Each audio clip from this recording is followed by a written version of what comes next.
Good afternoon, everyone. Thank you for joining us for this webinar, Choosing and Entering Foreign Markets, brought to you by the MAPIT Alliance, or the Maryland Partners in International Trade. This is the second webinar in our new series focusing on handling risk at each step of the export process.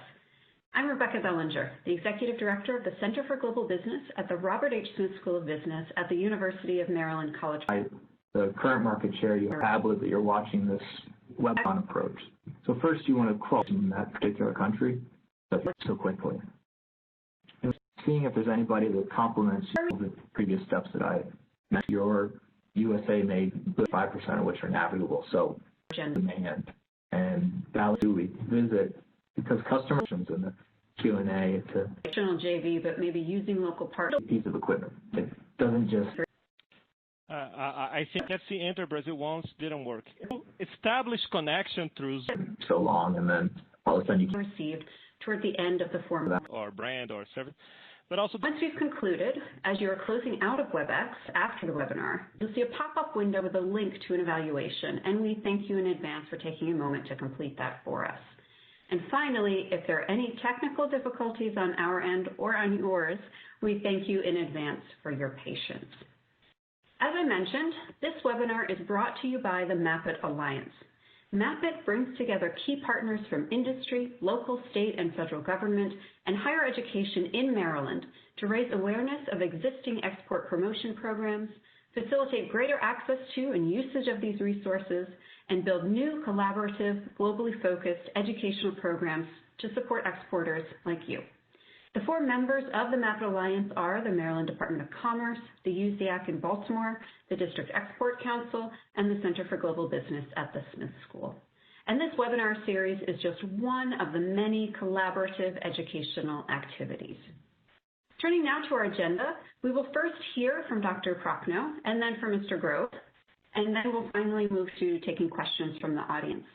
We'll end by connecting you with some resources available from the MAPIT partners and provide you with our contact information.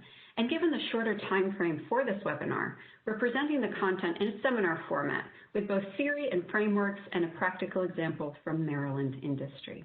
And with that, I am pleased to introduce the first speaker, Dr. Paolo Prochnow. Paolo, over to you. Thank you, Rebecca. So welcome, everyone. And so my presentation starts with this beautiful title, Don't Go Abroad. So what are we doing here? But then I have a disclaimer there before you ask yourself some important questions. So let me just explain. I will work here with some quite broad questions, and then Phil will get more to a more specific example. The examples that I will bring, they are mostly from large companies, but the questions that I will be raising here, they relate to companies of any size. So if you're going international, you should be thinking about those. Also, another thing that is important to highlight at the start, that I will be exploring issues related to selling your products or services abroad. I will not be talking about the production, the supply side, setting up production or R&D, etc. There is a whole set of questions related to that we can address on a future webinar. So let's start with this kind of beautiful, or maybe not that beautiful, case of Walmart. I mean, Walmart has been successful in many countries going abroad. They have been going abroad for a long time. But even Walmart, which has lots of resources, you could imagine they could be successful anywhere, right? No, 2006 they left Germany, didn't work there. 2006 also they left South Korea, and then there was a period where things seemed to be going well. But in the past 2-3 years, you have seen so they left Brazil in 2018. They left UK now, 3 months ago, and then Japan as well. So it's challenging. Walmart, with all the resources that they have, and they have been going through internationalization now for more than 2 decades, they still have challenges in managing going abroad and managing their operations abroad. So that we want to avoid problems like this. That's our task. So let's start first with the possible risks and This is not, so we're not talking here about, this is not a webinar specifically about the risks of going abroad, but everybody knows. I mean, those have been talked about in the literature.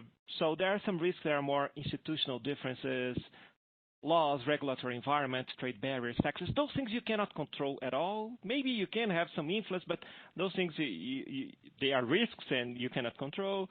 There are some logistical challenges that you may try to overcome in different ways. There are things related to customer behavior. Customers in different countries may have different preferences, tastes, or maybe just differences in the willingness to pay for specific products or services. And then you have also local competitors, because local competitors, they are great in understanding the local customer behavior, the logistical challenges, institutional differences. They are local. They have some inherent advantages. So you have to be really good to kind of fight with those local competitors. And finally, complexity management. Managing a company in multiple countries is not that easy. So we'll see ways to try to kind of minimize some of those risks. There are some basic questions that every company should ask themselves when they are going abroad. So, and I have those 4 questions there, but we will explore mostly this first question. Do you have something unique to offer? Because that's where it all starts. If you have a convincing story to say, yes, I do, and that's what I want to offer to the world, then you determine the benefits, the management skills, etc. All the other questions derive from this initial question. But one thing that we should pay attention is that unique in your home market does not necessarily translate into markets abroad. So, for example, what is unique about Starbucks? Does it have the same appeal abroad or not? So here we see some, so you say, oh, Starbucks has, their coffee is great. Or the stores, the layout, the way they look. Well, in Italy, it took them 47 years to open a store there. And so the first store was in 2018, and then as of today, they still have, I think, 3 stores or something. So Starbucks, in Italy, they're not that unique or not that great. The customer doesn't value what they have to offer in the same way that customers in U.S. or some other countries have to offer. And then you say, okay, but what is unique about Starbucks is the store, is the product. They define themselves as the third place. It's not home, it's not the office, the work, it's the third place. So with that definition, of course, Starbucks will look different depending on the country. And here we have one example of a Starbucks in China, a reserve store in China, which looks very different. If I had those 2 pictures without identifying them as Starbucks, probably most people would not guess that we're talking about Starbucks there. The one in the bottom here is Mumbai, their store in Mumbai. So, and one important thing also we have here is that in India, for example, Starbucks has a partner. It's not Starbucks, it's Starbucks Tata. They partner with Tata, one of the major conglomerates in the world. So this uniqueness, you always have to think, okay, maybe I have this that is unique, but how does it translate into the other country? I may need to adapt. We will talk more about that soon. So one first framework that I want to introduce is this idea, okay, where should you go? Where to go for first? My claim is that you should consider the ability to exploit, which is one of the dimensions that is there. So most companies, when they're thinking about globalization, they think about the strategic importance of the market. They are thinking about those dimensions, market size, growth rates, the learning value, etc. So they're putting an emphasis on that. But sometimes they don't take into account the ability to exploit that market. And one of the major reasons that generates that ability to exploit is exactly the potential to leverage your existing competences and infrastructure. So that's why it always starts with this idea of what do I have, what is unique? Can I have that uniqueness? Can I translate that into a different country?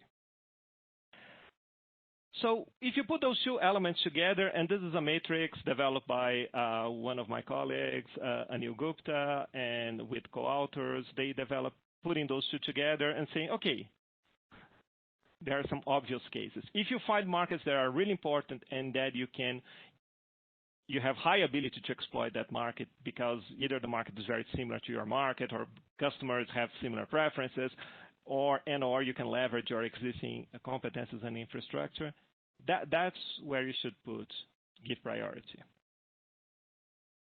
My claim is that when you are starting to go abroad, try to be in this area first. So try to be close to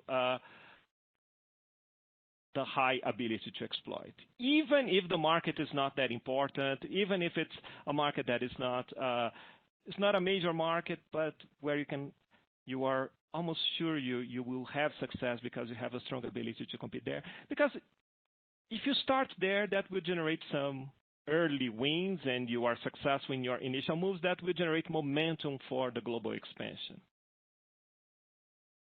So this is the easy case, go for markets where you have the ability to exploit. But in many cases, we will be in this area here, where the market may be very important, but you don't have the ability to exploit, at least initially. Think about China. I mean, a lot of U.S. companies, China has become a very important country for a lot of U.S. companies, but in many industries, you will not necessarily be able to translate fully your business model to China without some sort of adaptation or some sort of testing.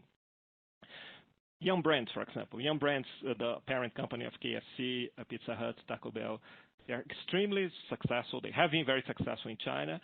But in order to get there, they had to change. They did not change some features of their model. They kept some features, but they changed some other features to match the customer needs there. So we will explore. I mean, the first advice is start with the area where your ability to exploit is high, but once you start finding countries, okay, this country we definitely need to be there. It's very important, huge demand, but we feel we don't have the ability. So how can we build that ability is the next question.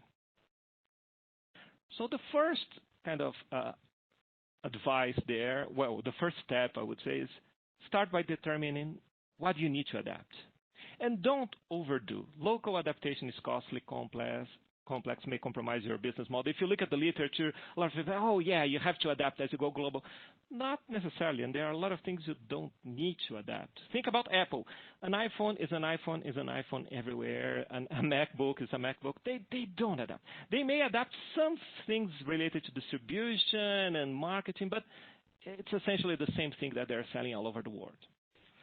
Why? Well, that's part of that comes from the industry characteristics. The other extreme, we have, for example, a company like Nestlé, food company from Switzerland. They started globalizing more than 100 years ago. Most of their globalization has been so each unit of Nestlé has a lot of independence. So it's like they have more than 100 companies in the world. Each company has their own product line. So a lot of adaptation. But even in cases like that, they adapted because they're selling food, and food changes a lot. I mean, the preferences change around the world. But even Nestlé, 15 years ago or so, they started asking themselves, can we have maybe some global products that are the same all over the world, and to have some benefits of having this global product? So Nespresso, for example, it's the same product, same way that they sell. George Clooney, the same advertisement all over the world. So that they even a company that needs adaptation, they were able to develop some products that are the same all over the world. And you have to think also to what extent the adaptation may compromise your business model. Think about, okay, if you are Chipotle. Chipotle is like an assembly line structure. If you say, oh, Chipotle, to be successful in China, you will have to add 20 different dishes, additional dishes. Chipotle cannot do that. The whole business model, the whole advantage of Chipotle breaks down if they have to do that adaptation. So for Chipotle, if they face situations where they would need to introduce 20 different dishes, they would say, it's not worth it. We should not go to that country. Or If you believe, okay, no, we're going to start in China and sell Mexican food. It's going to be a niche market initially, but we think we can build that market. Okay, then there are some reasons. Then you will have to start small, something that we'll talk more about in the next slide. So you start with determining what you need to adapt, and then you have three possible alternatives. You learn, you acquire, or you partner. So let's explore each one. Learning. Here we have an example of Lidl, which is a discount German retailer which entered the U.S. My major advice is you should start small and you should experiment, test some hypotheses about the market. Well, initially they did not do that when they were entering the U.S. market in 2008, late 2017. They started big. They planned to have large stores in a lot of different places. And then a few months later they said, oh, this is not working. So then they started the hypothesis testing, the experiments. So they started rethinking their strategy, and then by 2019 they said we need to add more American products. 2020 they got to the conclusion, no, smaller stores work better in US, so let's drop the big store concept. Let's play with different elements in our business model. Let's see if we can change it. And now by August they tested the hypothesis. They know what it works, and now they're ready to the rapid national expansion. So it took them a little bit more than 2 years to try different things, and then now they can commit to something that really happens. So that's one alternative. You learn. The second alternative is you acquire a company that has those capabilities. But you have to think about what are you acquiring. Are you acquiring only the location, the footprint of that company, the local expertise, the brand?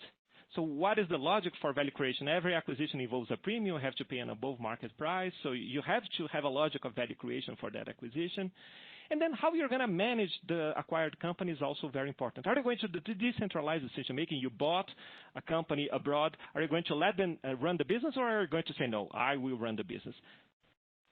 Depends on why you bought them, right? And depends also on how compatible are the culture. So Walmart, for example, those examples that I gave about Walmart, they were all acquisitions. But what was the problem?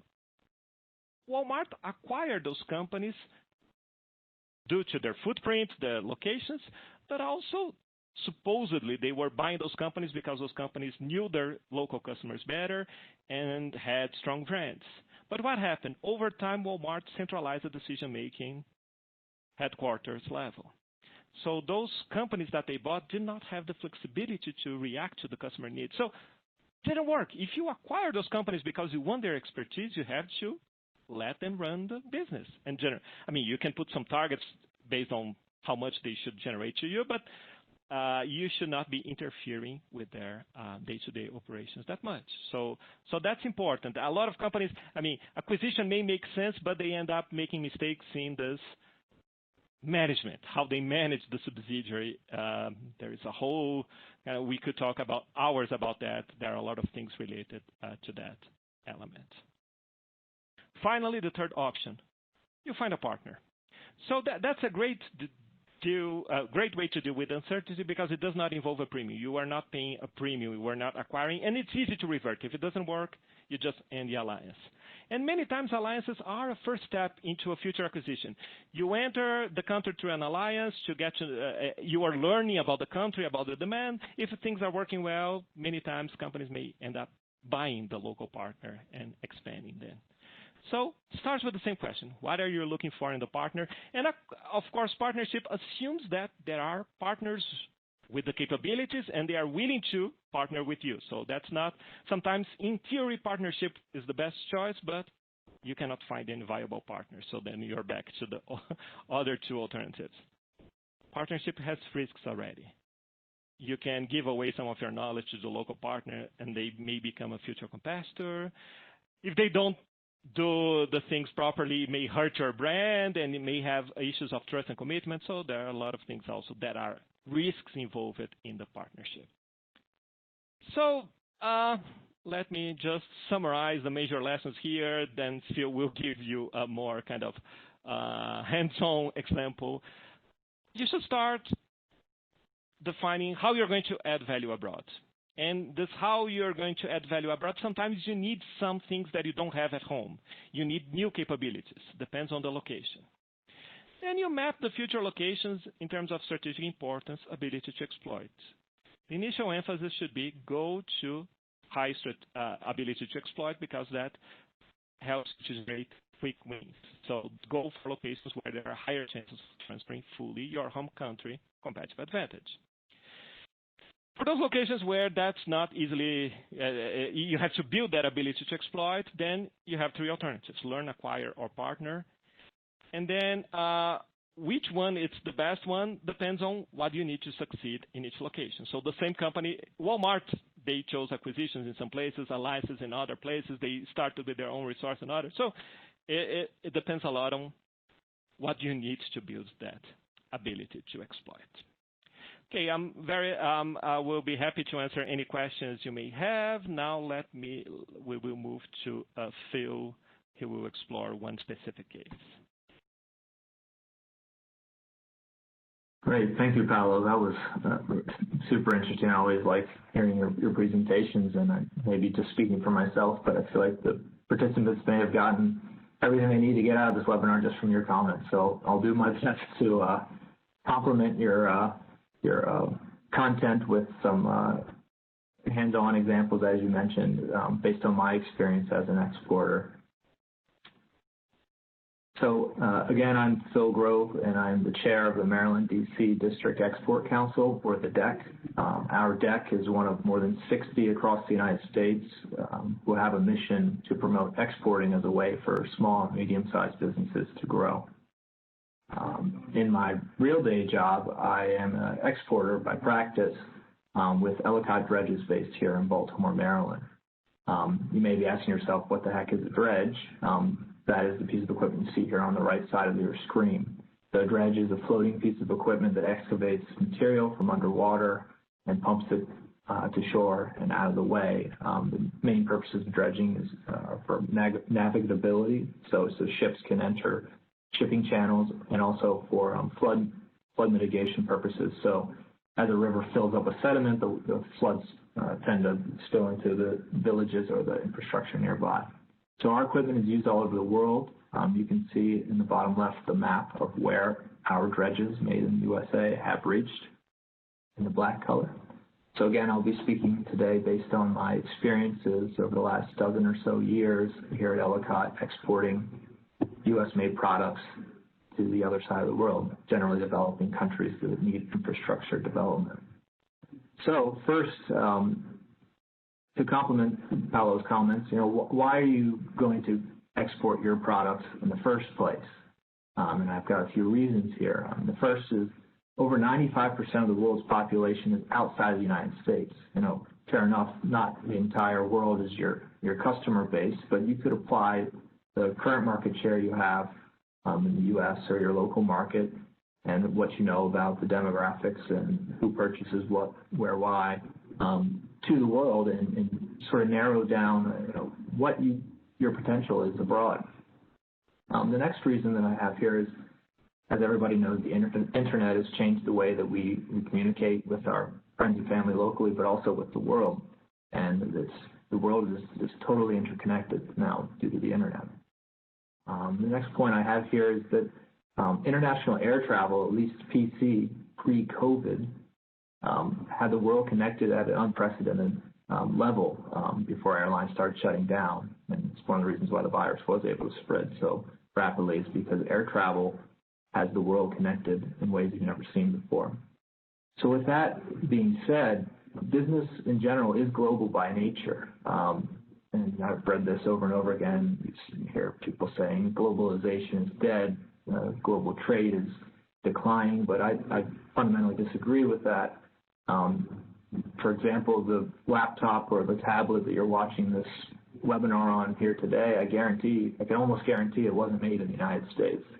Same with the shirt you're wearing or the shoes you're wearing, I can almost guarantee they were made somewhere across the world. So with that being said, everything we do involves the world and is global, whether you realize it or not. So why not participate with your business in export?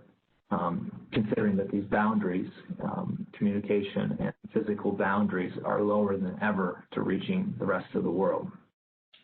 So with those justifications in mind, I do want to give some tips on how to select a market. And by market, I mean country, where you would want to export abroad. And this is the way I think about it, not necessarily a formal format, but I believe the way that I think about it complements the way Paolo introduced some of these concepts.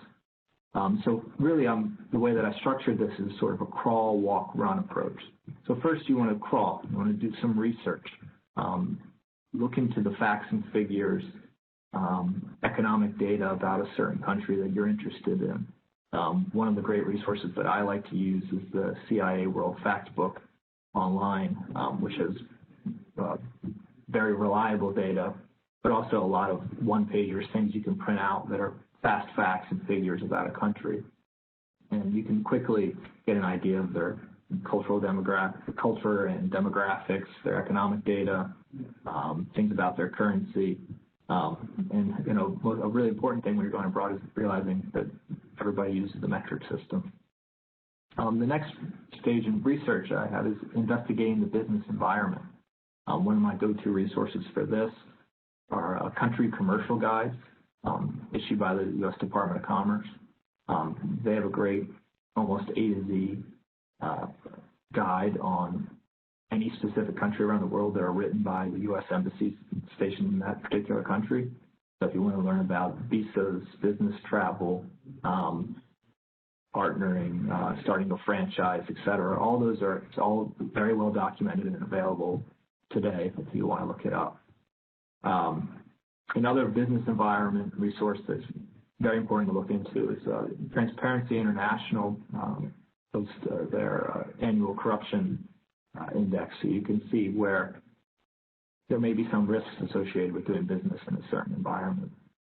So once you've looked at your facts and figures and you've found a business environment you think you like, I suggest you go to the news and you look primarily at a local newspaper that's based in that country, either in English or in the local language that you speak. And you can say, well, great, there's got to be great demand for your company there. The business environment seems okay, but if you open up a local newspaper and there's an election going on or an economic crisis that started a week ago, you may not want to pursue that market so quickly.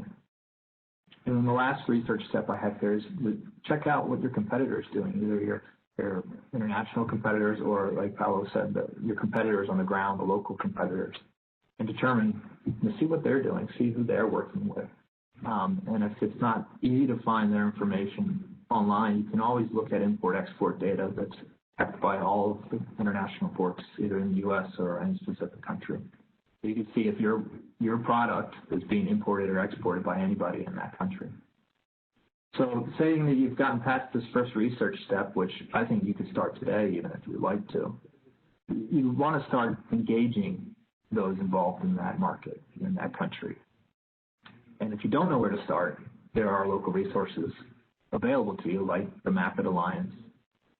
But also, you can just find customers. If you have customers that fit a certain profile here, there's going to be companies like that abroad. So start to find them, maybe cold call them, send them emails, reach out to people you may know in that country and see if there is some interest in your product. The next step is seeing if there's anybody that complements you or can partner with you in those countries.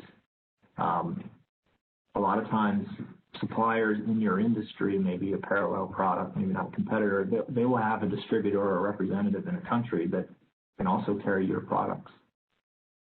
And then the last step in engagement that I've listed here is to engage your company internally and ask that question, can we reach this country abroad? So this is some of the questions that Paolo posed as well. And one of the most important questions you should ask yourself is, can you be competitive with your product, not because of its features, but also because of its prices, and understanding the total delivered cost of your products, getting them from here to there. So let's say you've gone through these first two steps, you've crawled, you've walked, and then the third step I have here is the run step, and that's to visit the country. I think this is a very critical step to being able to do business abroad, and it's a way to get a really good feel for all of the previous steps that I mentioned. You don't have to look at the front page of the local newspaper online. You can pick it up while you're there. You can see if the customers you're meeting with really do fit the profile of somebody that would be using your product. So do plan a visit if it fits your budget. Line up meetings with as many people as possible. You don't want to travel abroad and have for a week and have one meeting and turn around and come home and not meet your goals for what you want to achieve from that trip. So do prepare your goals and what you want to get out of the trip. And the last part I think is also very important is prepare your value proposition. And this is also matches what Paulo said about what is unique about your product and why would a foreign buyer want to purchase your USA-made goods abroad. So prepare what your sales pitch in a way and know whether that's going to match with the local preferences. The next thing I wanted to show you here was just a quick example of a market that I followed these steps in probably about a dozen years ago. It was Bangladesh. It's a huge market for our equipment, but applying my framework here, I wanted to show you how we justified a business there. Basically, we had to establish demand. This is, again, looking in this ability to exploit and whether we should have entered the market quickly or not.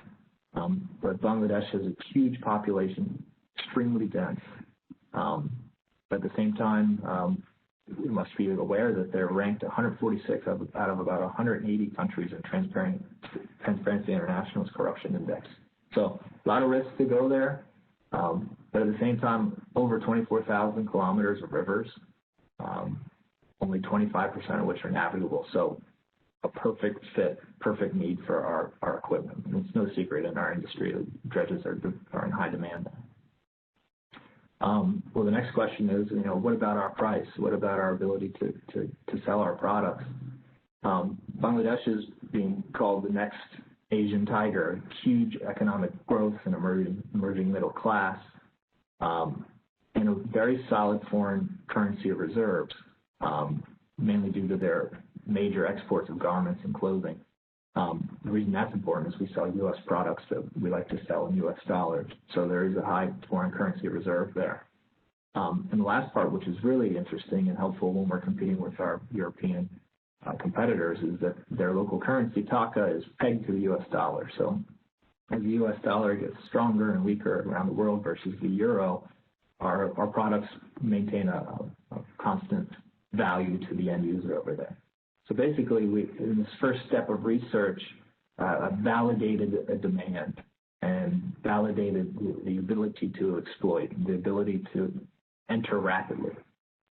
So the next step is engaging the local business community and the local buyers. So it's not just private companies, but we also deal with the government and the public sector. And what's interesting there is the difference in the private companies' needs versus the public sector's needs, where they expect you to be dealing with them in the private sector through a local representative, someone who's going to help negotiate the deal and get a contract, versus with the government, they like to see you partnering with the local shipyard, employing local labor to deliver. So understanding those things is very hard to do without visiting. So before visiting, have to check your visa requirements, vaccination recommendations, and then understanding that you're not going to be able to go there for 1 or 2 days. Usually it's a 1 week to 2 week visit, because customers like to get to know you. This is a huge cultural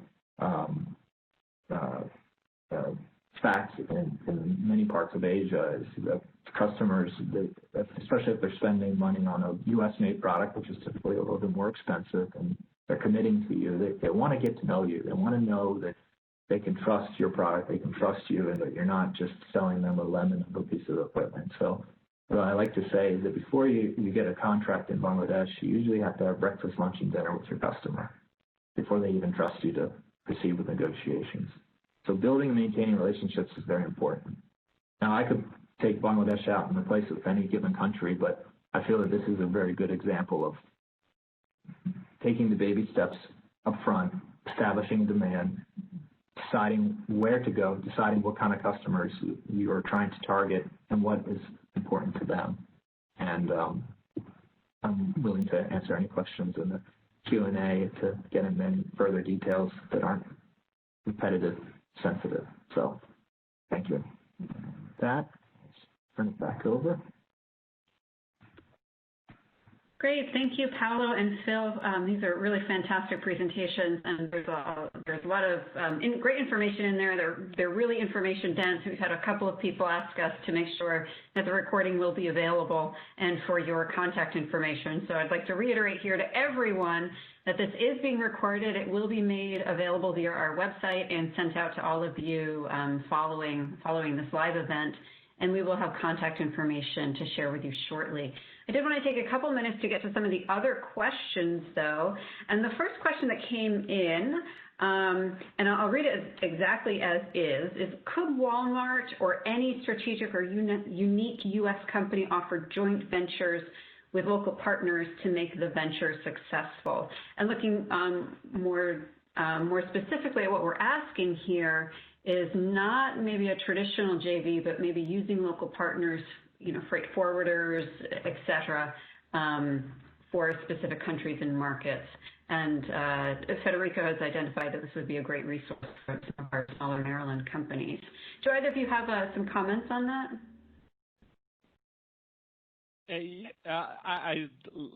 I'm trying to kind of make sense of also Federico's follow-up in the Q&A saying, so I don't know if the proposal would be to Walmart help some of U.S. companies abroad, or because Walmart did use, in some countries they entered through joint ventures, but it was usually that first step into an acquisition. China, they started with a joint venture. Mexico, they started with a joint venture, but it was a joint venture with another retailer there, just to learn. But what you're saying seems to be something that is it's almost like a consortium of, it's a network that would be offered to other companies. I don't know if I got that question right. Phil, do you know of any cases like that of companies share information about that and share knowledge? Yeah, well, I think the main thing that pops into my mind using Bangladesh or any country that we do business in is not necessarily having to joint venture or establish a formal partnership, but this is part of the visit phase that I was mentioning is meeting with companies that are complementers to your product or complementers to your process. So as you saw on the first slide, we have a big dredge, a big piece of equipment. It doesn't just go from here to there. We need truckers, we need tugboats, we need a lot of different companies that are complementers in different industries. So finding those complementers that you utilize for your delivery, I think is probably a good place to start with that. Great, thank you, Paolo and Phil. Another question that has come in is a little bit more direct, perhaps. So the question is, where else can you get information about countries that would inform what you have to adapt? So Phil, I know that you mentioned a couple of resources, Country Commercial Guide, CIA Fact Book. I hope I'm not making that up, maybe you did say that. I would also offer Global Edge, which is a resource. It's an aggregator resource hosted at Michigan State University, the Brood College of Business. But are there other resources specifically, maybe Paolo, that companies could look at when they're specifically looking at what they need to adapt about their product for a specific market? I think, my advice would then be doing market research is one, or talking to companies or to possible partners from the country. But I think the other element that I have there in my presentation is the experiment. Some things you won't be able to predict just by reading information about that country. And remember also another point that I made, sometimes you can create demand. If you are Chipotle and you read a lot of things about Chinese habits and you say, well, maybe it won't work, but you are Chipotle. I think Chipotle will be able to sell Mexican food in China. They have, I mean, Chipotle, I select that example because they have not gone abroad. I mean, they're still conservative in their global expansion. Mm-hmm. But if they want, they will be able to. So there is, and then you have to learn what you need to adapt. Probably you need to adapt one or two things. And but it's interesting also. KFC in Brazil, for example, I'm originally from Brazil. KFC entered Brazil once, didn't work. Entered Brazil twice, didn't work. The third time, they learned how to, okay, we can keep the fried chicken, yes, but we have to put rice and beans because Brazilians are obsessed with rice and beans. So the side dish will not be well, they also offer the coleslaw, but what really sells is the rice and beans. So. And they could only learn by being there, basically, or that. So some things I would try to experiment, low cost if possible. So. Got it. And in follow-up to that question, the next question that came in is exactly a follow-on. So given that travel is restricted right now, are there things that could be done in lieu of visiting to experiment, perhaps, or to increase trust and familiarity between parties, or even with markets, adding on to the rice and beans example? Yeah. So I think one thing of those cultures where personal relations matter, given that you cannot travel, but still establish connection through Zoom or whatever ways, but also try to go beyond work-related issues only, because many times you build trust and this familiarity when you talk about other things that are not necessarily related to the work. And I mean, sometimes from your country, I was doing my PhD in France, but I did my dissertation in a factory in Brazil. And in order to get that trust and familiarity, I had to learn a lot about soccer, which I don't follow a lot about soccer, but I had to learn, and about the soap operas in Brazil, to connect with them. And then I connect with them. So you have to say what touches their heart in that sense, and build that more personal touch. So that's important. I don't know if your experiences in Bangladesh and other countries. No, I totally agree with that. Actually, especially during the early stages of the pandemic, I was doing way more chatting and video calls with customers and my connections abroad than I've ever done, because you sort of took travel for granted for so long, and then all of a sudden you can't see these people. So yeah, I totally agree with that. Just go beyond the business. Really, genuinely check in on people and see how they're doing. Yeah, really work. Those are great pieces of advice. I think that's our last question that we have time for. We've gone a little bit over time, but this has been such a robust conversation. I didn't want to cut us off. The last question I will take right now in the last session is, what do you look for, or what are some of the things that you look for in a good local agent?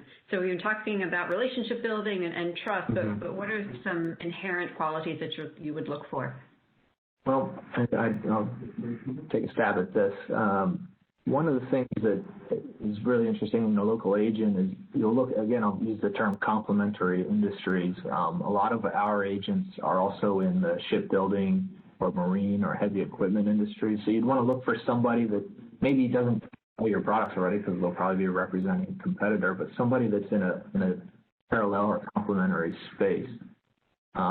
The next part of that, I would say, is seeing whether they have experience doing business with Western companies. That helps a lot, because your representative will be facilitating your transaction in the foreign country. So if they know how to translate not just the language to English, but also translate, well, what are the customers saying that will help you get your product not just sold, but also delivered. So you really want someone who has a little bit of experience, I think, in international transactions.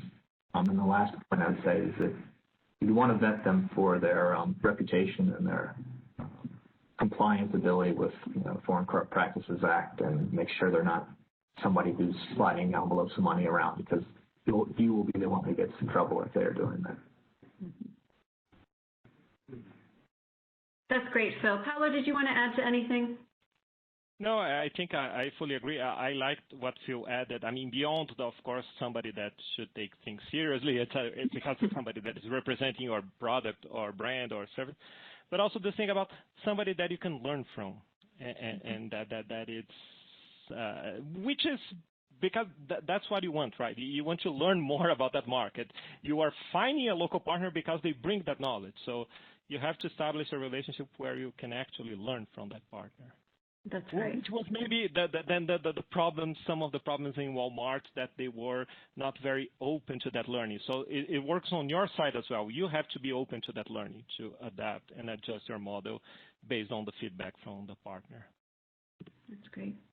All right, thank you very much, Paolo and Phil. We don't have any more time for questions, but I did promise to close this out by introducing a couple of key programs, resources offered by the MAPIT Alliance that are here to support you, our exporters in the state, to help you be successful in your practices.